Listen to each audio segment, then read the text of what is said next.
Hello and welcome to The Good, The Bad and The Stupid. It's Tuesday the 29th of October.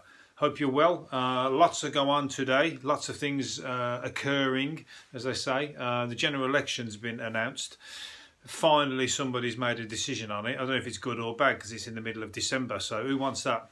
Not me. You just have to carry on, get pissed and just ignore it. As soon as they've announced it anyway, that there's going to be an election, then straight away, because they're trying to push a bill through to get 16-year-olds to be allowed to vote and to get EU nationals to be allowed to vote, the Tories then were going to pull the election because they don't want them to be able to vote, because obviously they think that's going to swing against them, go against their favour sort of thing. So straight away, and now they're trying to change the date of it. So it's all up in the air. It's a very, very British farce, that's for sure. And I'm pretty sure that you're going to piss off half the country. Whoever loses in the middle of this, was it 12th or 15th of December? It's going to fuck up their Christmases, isn't it? You know what I mean? Because you're just going to be thinking, oh, we've got 5 years of this crap now. So anyway, you might as well just be apolitical. But you've got to vote, haven't you? So I think more people should be out to vote, because that massive void of people that don't vote makes all the fucking difference, doesn't it? So they should just make it so it's compulsory to vote. But let's just send it in by, I don't know, let's just send it in by carrier pigeon or by fucking, I don't know, let somebody come to the door and take it off us at the front doorstep so we just get on with life. You know what I mean? But anyway, it's coming. So which way are you going to vote? We'll talk about that more in future episodes maybe. But let's go on to Baghdadi. Al-Baghdadi sounds like a fucking shit wrestler, doesn't he? But he is in the news. Well, he's obviously in the news. He's dead, isn't he? But he's in the news. He's going to be in the news for a fucking while, yeah. But Donald Trump came out with his statement yesterday about him dying. They're saying that they don't know where he got that from. So did he die running down an alleyway crying and screaming? Hopefully. I think even if he didn't, you should say that he fucking did anyway. Make it sound like he's fucking, not the fucking big I am that he thought he was. Anyway, he apparently the SAS took part in it as well, which he failed to mention. He said it was an all-American thing and taking all the praise, but apparently the SAS took part with the American elite Delta Force. So we'll take our share of that. Thanks, Donald. You can't have all that to yourself. We fucking done our bit in the war against fucking ISIS there, I think.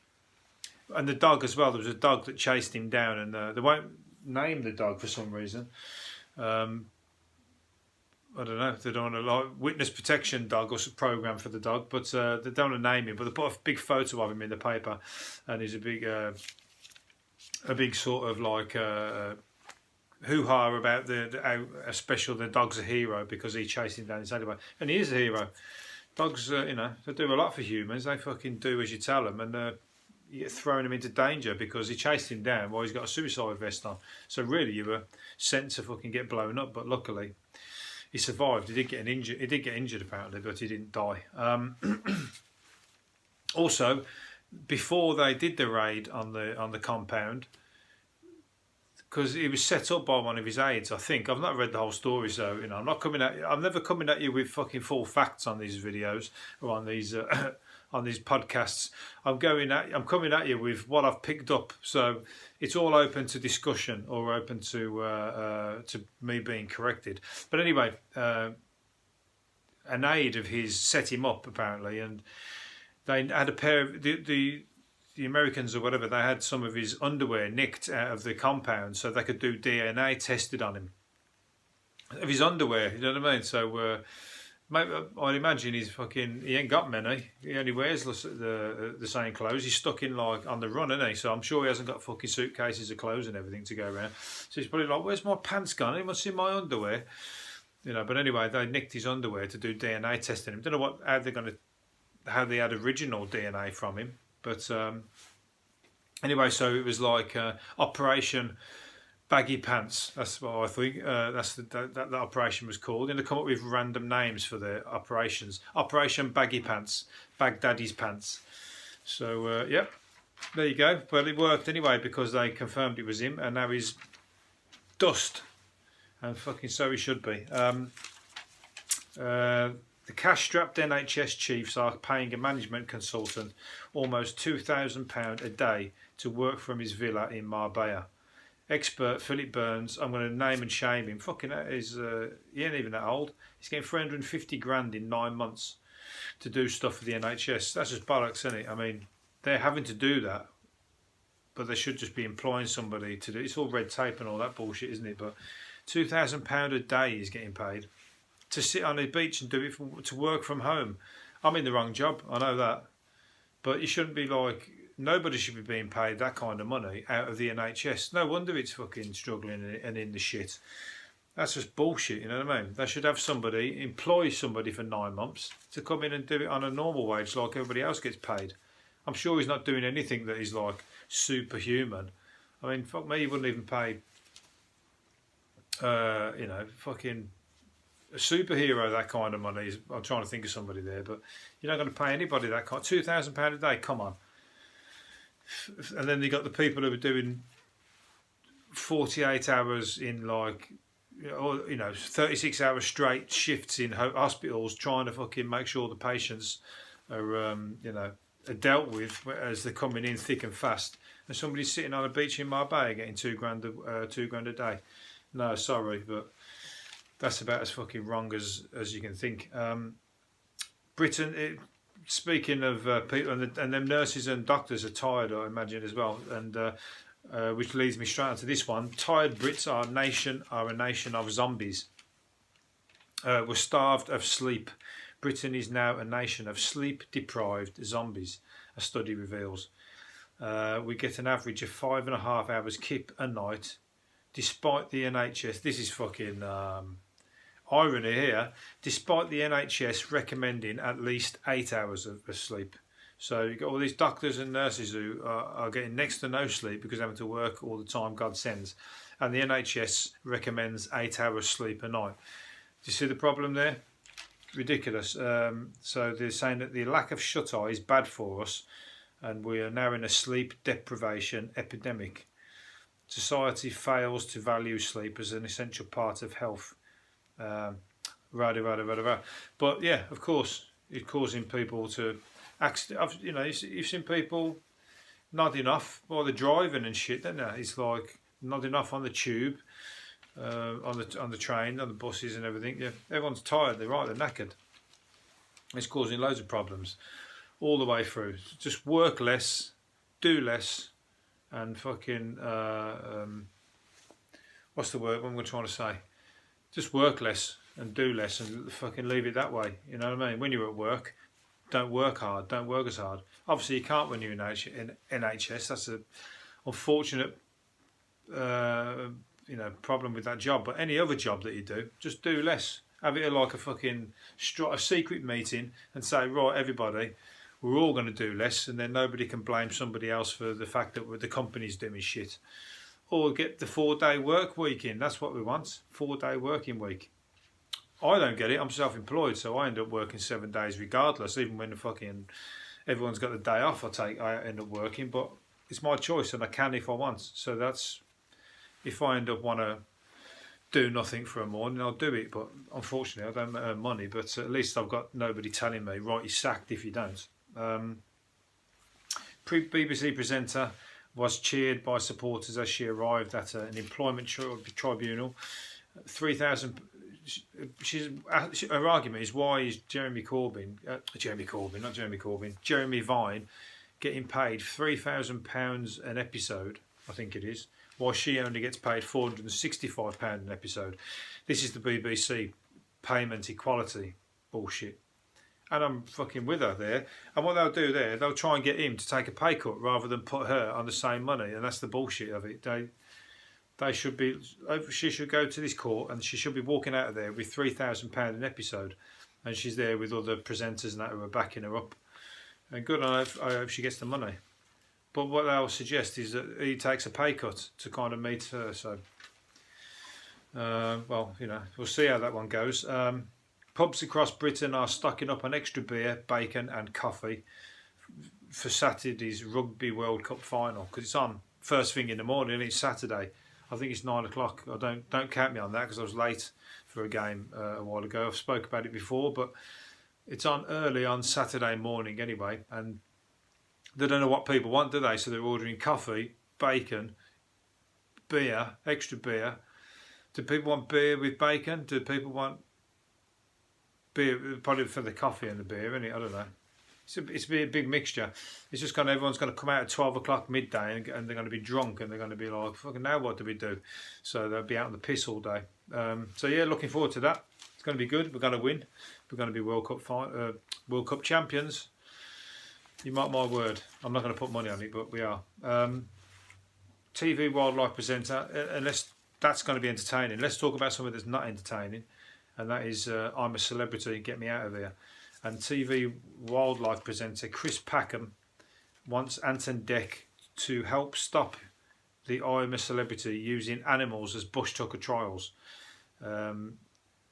Basically, he's saying that all the creatures and stuff that they use in it, which is, it's shit, isn't it? It's like they're eating them and they're using them in chucking them all in on them when they're in these coffin like things, and then they pour a load of shit on them, all the animals and rats and all that stuff, and they're all getting injured and stuff. And he's obviously a wildlife guy, so some people go, oh fucking hell, what are you so bothered about little bugs and stuff? But you can't pick and choose. If you're wildlife and you're into you got to look out for everything. But I just don't like the fact that they eat things like, crocodiles' eyes or kangaroos' bollocks and all that kind of stuff. It's just bad taste, excuse the pun. It's bad taste. It's like no respect for the animals, you know what I mean? Oh, I know what's funny. Let's fucking cut some bollocks off a fucking dead kangaroo and let some idiot from some shit reality program in England eat them for everybody's entertainment. That's not entertaining. I'm sorry. It's fucking gross. Anyway, if anybody want to watch somebody from Geordie Shore eating fucking a duck-billed platypus's fucking toenails, or what's it called? I've run out of ideas now on that one. A wombat's fucking tits. How about that? Yeah. Anyway, let's move on quickly before I dig myself when I've run out of other ideas. Anyway, Harry Redknapp has been rushed to hospital. He's an I'm a Celebrity dude, isn't he? Harry Redknapp was rushed to hospital after his BT Sport earpiece got stuck in his lug hole. How does he manage to do that? Is he like fucking just pushing in too far, or is it just because, as you get older, your ears grow, don't they? Everything grows, your ears and your nose, is it? Which is bad for me because mine are already big from 10 years ago, so they're getting bigger and bigger. I'm going to be like a caricature. But anyway, his thing got stuck in his ear, so he just get some bloody. It can't be that far in, bloody hell. Just fell down the cavity or something. Just get some tweezers and pull it out, for fuck's sake. Anyway, so he was probably in tune or still listening to the everything going on whilst he's on his way to hospital with his earpiece. A musician has lost. A musician. I think I lose some things, and I'm a bit of can be dopey now and then. But this guy, a musician, this gives me more confidence that everybody. I'm not the only one. This guy's a musician, I'll say for the third time, and he's appealing for the return of his £250,000 antique violin after leaving it on a train. It's a 310-year-old instrument in a white case, and he left it on there. So he's appealing for somebody to have a conscience there. Otherwise, he's just told somebody who's found that, who was gonna hand it into lost property, that it's worth 250 grand, and now they're like, actually, let's not hand that into lost property. I hope not, because it's an antique, and and that's a lot to lose. I mean, he's had to borrow a different one off somebody. He was off to the Royal Philharmonic Orchestra. He's had to borrow one off somebody else to do his bit because he was off to work. And it makes you think, why didn't he just do that in the first place and not ever take the £250,000 one out of the house? You certainly never take it on the fucking train. When did anybody take anything of that kind of money anywhere? you know, I wouldn't feel too happy about walking around with £5 in my pocket, walking around London and whatever else, let alone 250 grand under my arm. Anyway, so well, I hope he gets it back, because that's sad. But I mean, usually these things turn up, because at the same time it makes it difficult for it to be moved on, because if that gets put in an auction or offered to an auction, the auction won't touch it because they know it's nicked or found. You know, they'll know. So you'd have to sell it on the black market. You won't even get the money. You won't get any money. But I'm trying to diffuse the situation here, but it's probably gone. Anyway, Britain's biggest lottery winner has pocketed on reverse fortunes. It has collected their 170 million jackpot. I wonder if they'd have to turn up with a bloody Arctic lorry to pick that up if it was in cash, wouldn't they? 170 million pound. Where'd you start with that kind of money? I mean, you literally just, you're in la la land, don't you? You're like fucking, oh, you're on a cloud that you're never going to come down off.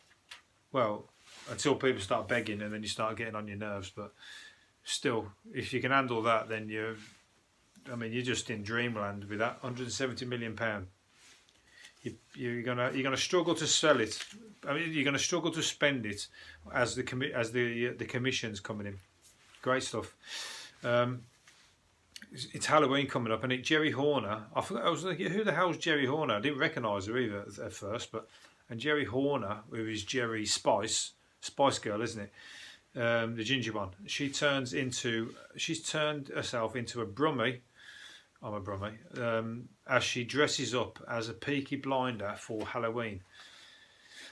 Why have you dressed up as a Peaky Blinder for Halloween? It's not a Halloween costume, is it? Peaky Blinders has got nothing to do with Halloween. It's meant to be. I mean, people try and have different, unusual costumes, but there's still got to be along the theme of scary and Halloween and whatever. Thomas Shelby out of Halloween, although he's a gangster and he's not like a horror character. He's not Halloween, is it? No, that's wrong. So sorry. But she does look like him. She's on a horse then, dressed. I didn't recognise her as a her. He looks like a him. So anyway, the costume's good. Wrong time of year. Do it another time. There'll probably be a Peaky Blinders calendar. There's been a Peaky Blinders festival, so there'll probably be another day to dress up as the Peaky Blinders. I think they put them on at New Year, don't they? So there you go. Ditch it, because Halloween's not until the weekend. So ditch that costume. Get yourself a Frankenstein costume instead in the meantime. That'll suit you. Where are we now? Brummies. Speaking of brummies, get the worst night's sleep in Britain. A survey has found. I can vouch for that. The average West Midlander has 5 hours 18 minutes unbroken shut eye against the recommended 6 to 9 hours. All these stories are kind of on the back of each other, aren't they? And that's probably because they're all nurses and doctors and stuff. No, this is just Birmingham in general. A lack of sleep has serious long-term effects on the health. What I said earlier. And funny enough, last time I was in Birmingham, right, this is true, I was kept awake all night by, wait for it, seagulls. Yeah, all fucking night I was staying at my mate's house in the centre in town, in a big old building, like a big old Victorian building. And there was all seagulls on the roof, and they were like, literally, his windows are thin because they're the old original windows, and like they're almost right outside the window, and they're like sort of squawking at the top of their voice, and like I think, what are they doing now? And because I drove up from Brighton, I thought maybe they'd followed me up there like some kind of Pied Piper of seagulls. So yeah, so there you go. And I'm a light sleeper, but I had no sleep that night, and that was down to. I am a brummie, and I had no sleep, but that was down to the seagulls. So there you go. We're stressed out as brummies, by the sounds of it. You think we were chilled out by the way we sound. We are. We're laid back and chilled out, but I don't know. I don't know what the reason is. I think it's just everybody. You can't just say it's brummies. It's everybody. We're all stressed out, and everybody's fucking struggling for sleep. It's fucking Brexit and all that bullshit, isn't it? All humans alive today can trace their roots back 200,000 years to Botswana.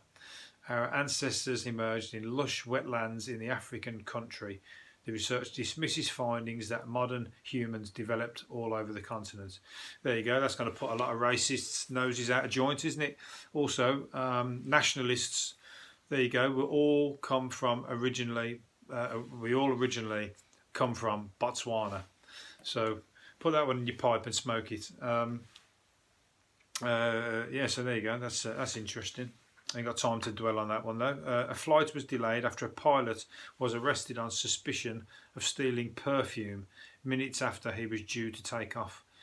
The 45-year-old from Jersey was accused of taking the scent from the World Duty Free at the Channel Islands airport. So he's been caught, but that's embarrassing, that, isn't it? And pilots get paid a lot of money, so I guess he was just bored and just thought, or some people have just got that. Some people are just shoplifters regardless, I've got friends who are shoplifters, or were shoplifters as kids, and they can't resist it if they see an opportunity. They just fucking pocket anything. Naming no names, but anyway, yeah, this guy has just been done for that. So pisser for his pilot, his what's he called? His passengers. I wonder if they take him out through all the passengers like that. Arrested him for his nicking a bottle of perfume. There you go. Just embarrassing, really. Just let him get on and fly the plane. You've embarrassed him. That's good enough. Beer drinkers spend an average of nearly £40,000 on pints over their lifetime. Some people do.